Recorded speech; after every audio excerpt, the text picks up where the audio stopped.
Hey, shalom, shalom, everyone. I'm back again. I have a couple videos about Rav Sha'ul, proving that he was Torah observant and that he wasn't teaching or preaching against the Torah, despite the misinterpretation and mistranslation of Galatians, Romans, and Hebrews and such. So you can check those out. But for now, somebody asked me a question about the three different accounts of Rav Sha'ul's conversion. So that's what I'd like to tackle. I wrote a blog on it, so if you'll permit me just to read from that, just so as I can make sure to get all the information I want to get in there. Here are three accounts of Rav Sha'ul's conversion in the book of Acts. Acts 9, 1 through 19, 22, 6 through 16, and chapter 26, 12 through 18. You've heard that there's more than one way to skin a cat. King Kong has 3 remakes of the original 1933 film. And if you had an auto accident at an intersection and you had one witness at each corner, you would get 4 different yet similar accounts because the accidents was witnessed from 4 different angles. So basically my point is that there is more than one way to tell the same story and still be truthful. Anti-missionaries and anti-Paulinians try to argue that the 3 accounts of Rav Sha'ul's conversion are contradictory or confusing at best. I will attempt to uncloud the turbulent and murky waters surrounding this issue. Acts 9, 1 through 19 is our first recorded account of Rav Sha'ul's conversion as told by Luke. No doubt he got this account firsthand from Rav Sha'ul himself. The confusion surrounds verses 4 and 7 of the text where it says that Rav Sha'ul heard and understood the voice, yet verse 7 says that the men that were with the Rav heard a voice but saw no man, indicating that Rav Sha'ul saw the resurrected, glorified Messiah from which the voice he heard and understood emanated. Now, Acts 22, verses 6 through 17 is our second account told by Rav Sha'ul himself in his own words, yet recorded by the hand of Luke. Now, verse 7 jives well with Acts 9:4, but Acts 9:7 seems to be in conflict with Acts 22:9. Now, Acts 9:7 says that the men with Rav Sha'ul heard a voice, while Acts 22:9 says that they heard not the voice. Acts 26, verses 12 through 18 is our final account of his conversion in the book of Acts. Verse 17, Rav Sha'ul says that he heard a voice in Hebrew, but it does not say anything about what his traveling companions heard or saw. So our focus is on the first 2 accounts, namely Acts 9:7 and Acts 22:9. It is these 2 verses that need to be resolved. Regarding Acts 9:7, the King James and the Hebraic Roots version both say, a voice.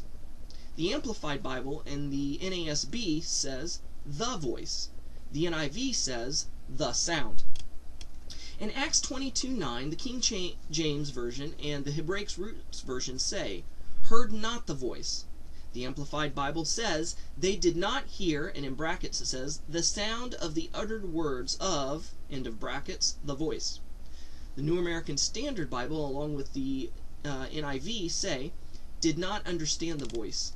These English translations, all except for the HRV, is translated from the Greek. The HRV is the Hebrew and Aramaic text. So, taking all of this into consideration, the companions who were with Rav Sha'ul most likely spoke Hebrew and Aramaic, and Rav Sha'ul says that in Acts 26, 12 through 18, that Yeshua the Messiah spoke to him in Hebrew.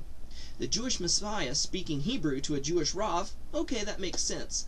What doesn't make sense, upon a cursory reading of the text, is that Rav Sha'ul understood Yeshua, and his likely Hebrew and Aramaic speaking entourage could not.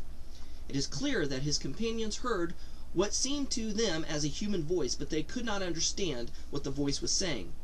Therefore it stands to reason, even in a non-supernatural way, that if you have a person conversing with another person, and a group of people is standing about a horse lengths behind the 2 talking, and the 2 people conversing are face to face with each other, one is standing directly in front of the other, and thus blocking the visual and auditory emanations of the one speaking. And even if the party standing afar can understand the language spoken in a normal conversational voice, it is logical that the party would hear a voice but not comprehend it. Here in Acts, we have a supernatural situation where, on top of natural circumstances and positionings, you could have had also supernatural hindrances causing Rav Sha'ul's company to hear a or the voice, but it is unintelligible to them. like hearing a radio DJ from a far-off radio, and knowing it's English but not knowing what he's saying. Why are these three accounts important? Because of the Torah edict that by 2 or 3 witnesses let everything be established. Here are 3 accounts, and it proves that Rav Sha'ul did hear something, but what he heard, his entourage, if cross-examined, could not confirm. And all they could say is that they all heard a voice, but only Rav Sha'ul could understand what it said. Alleged Discrepancies of the Bible by John W. Haley says in regards to this matter, the Greek word akouo, like our word here, has 2 distinct meanings, to perceive sound and to understand. The men who were with Saul of Tarsus heard the voice, but did not understand what was said to him. As to the fact that one passage represents them as standing, the other as having fallen to the earth, the word rendered stood also means to be fixed, to be rooted to the spot. Hence, the sense may be, not that they stood erect, but that they were rendered motionless, or fixed to the spot by overpowering fear. Or, perhaps when the light was such exceeding brilliancy burst upon them, they all fell to the earth, but afterward rose and stood onto their feet.